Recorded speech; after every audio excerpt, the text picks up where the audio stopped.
Hey there, and welcome to Careers Unchecked, the podcast where we stop checking boxes and start making moves. This is for barrier breakers, career builders, and anyone who's ready to build a career that actually feels like theirs. I'm Brandy Oldham, career coach, interior designer, and year-round iced coffee drinker. Around here, we keep it real, from navigating career pivots to figuring out how to stay balanced when your to-do list feels like it's just never ending. Whether you're chasing that next promotion, thinking about switching things up, or just trying to figure out what's next, you're in the right place. My goal?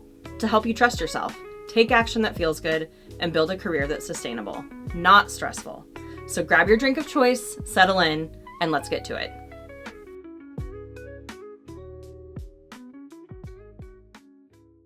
You are not leading wrong.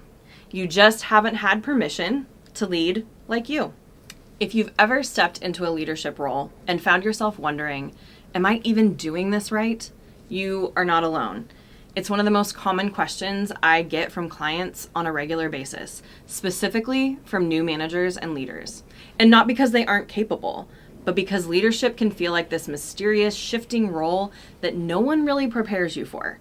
Suddenly, you're responsible not just for the work, but for the people, the tone, the energy in the room. And somewhere along the way, you start asking, who am I supposed to be in this new space? Who am I supposed to be in this role?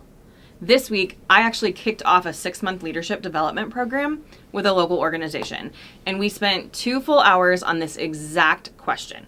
We started with the Clifton Strengths Leader Report, which, if you've never taken that, it's a report that gives you a really deep dive on your specific natural talents that shape how you lead. We then dug into past feedback using the Johari window. It's a tool that helps you explore what's known to you, known to others, and what might be a blind spot. And then we did one of my favorite things. I had each person write a personal leadership statement. And I'm not talking one full of jargon, buzzwords, vague corporate speak, but a simple, honest reflection of who you are when you're at your best. And then I asked them to take it one step further. And this is where people kind of got stuck. We simplified. I asked them to turn their full leadership statement into something they could write on a sticky note, something you can rattle off on the hard days. And the results? Incredible. One guy in the room came up with the slogan, learn or die. He's very analytical and loves learning new things. It was perfect. And another wrote, it's possible. It's simple. It's specific and deeply her. Because when you know your leadership anchor, your unique way of moving through the world, it's just easier. You don't have to second guess who you are. You can just show up with confidence. Now let's talk about why this matters, especially if you're new to leadership. So often, when people step into these roles, they look around and they try to copy what they see or copy what they know. Maybe their manager is loud and commanding. Maybe a previous boss was super charismatic and constantly rallying the team with energy and jokes. But what if that's just not your style? Trying to mimic someone else can feel like you're wearing someone else's shoes. But that isn't exactly the most comfortable thing. And the consequences of that are huge. You start performing instead of actually leading. And your team can see and trust gets eroded. You spend more time wondering, what would my boss do in this situation, instead of asking, what is right for me? What feels good to my team? And you might even start shrinking back because you think, maybe I'm not cut out for this because I'm not just like that former manager that I had. But here's the truth, and this is what I want you to hear today. You are not leading wrong. You just haven't had permission to lead like you. And if no one said it to you yet, here's your permission slip. Let's get practical. Here are 3 ways you can begin to build a leadership style that feels authentic to you. No copy and pasting required. It's all you. So number 1, start with your strengths. You don't need a fancy assessment to do this. If you want to do that, reach out. I can help you with that. But just ask yourself, when do you feel most confident and energized at work? When are you in the zone? What feedback do you hear again and again from coworkers and employees? What are the moments when you think, yeah, this is what I'm good at? Start there.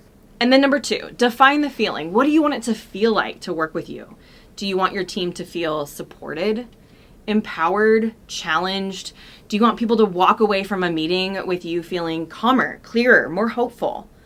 Your leadership brand isn't just what you say, it's also the feeling you leave people with. And when you're clear on that, your actions start to align with the things that you're doing and the way that you feel. Tip number 3, try small experiments. I know it sounds kind of weird, but leadership isn't about getting it perfect. It's about actually learning as you go. So test things, be a researcher. Try running a meeting in a more relaxed tone. Try being a little more direct in feedback. Try holding space instead of filling space. And then ask yourself, does this feel like me? Do I feel energized and on fire after this interaction? Did it serve the people I'm leading? If yes, keep it. And if not, adjust. It's that simple. You don't have to build your leadership style all at once. You build it by being curious, courageous, consistent, confident. And let me leave you with this. Your style doesn't need to be louder or bolder or more like someone else's to be powerful. It just has to be you.